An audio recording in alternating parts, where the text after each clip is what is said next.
دیدیم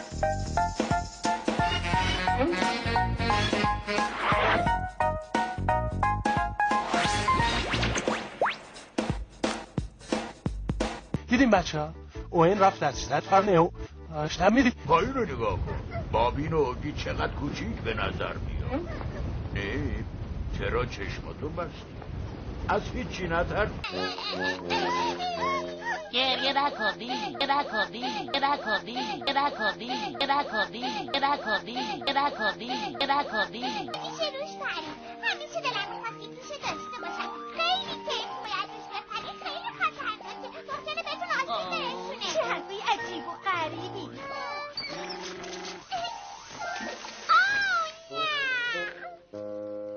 بابی نگفتم با دستگاه ورزشی من بازی نکنی. خب چی شده بچه ها؟ کمک! خدای من یکی از اعضای گروه کلا منگوله‌ای بالای درخت گیر کرده. بابی نگفتم با دستگاه ورزشی من بازی نکنی. خب چی شده بچه ها؟ کمک! خدای من یکی از اعضای گروه کلا منگوله‌ای بالای درخت گیر کرده. بابی نگفتم با دستگاه ورزشی من بازی نکنی. خب چی شده بچه ها؟ کمک! خدای من یکی از اعضای گروه کلا منگوله‌ای بالای درخت گیر کرده. بابی نگفتم با دستگاه ورزشی من بازی نکنی. خب چی شده بچه ها؟ کمک!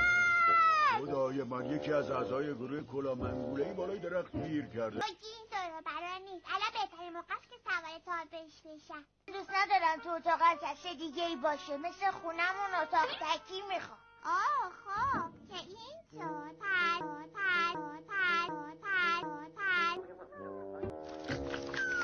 نداری؟ خب صداینده منتظرتیم.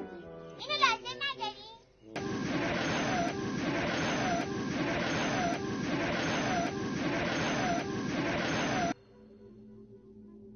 وای نیب چقدر آه نه آه نه آه نه آه نه آه نه آه نه آه نه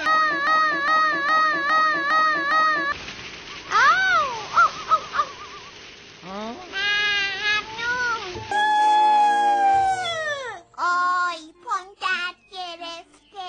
ای وای از دست تو دیب. بازم که کفشتو لگه به لگه. از چند چیزی آخ جون همه جا پر است. آخ جون همه جا پر است. آخ جون همه جا پر است. آخ جون همه جا پر است. آخ جون همه جا پر است.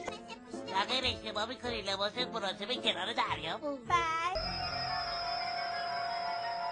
هرچی باید نشونتون میدادم نشون دادم. حالا دیگه با خودتونه که درست تصمیم من که فهمیدم. اول باید ببینیم کجا میخوای بریم. بعدم اینکه میخوایم اونجا چیکار بکنیم.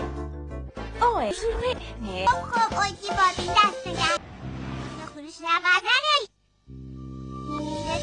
وای این چه صدایی بود؟ تا صدا از بیرون اومد.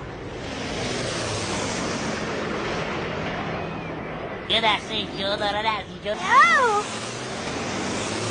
پرپرد بودن. اینو باقی تشیفر چقدر زیادن. چه بامزن. دارن میرن سمت کوه اشتها. آره از همه جایی میزنه. ترسمون مثل هم. وقتی بریم رو صحنه ترسمون برا ببخشید نباید تنها تو میذاشتم.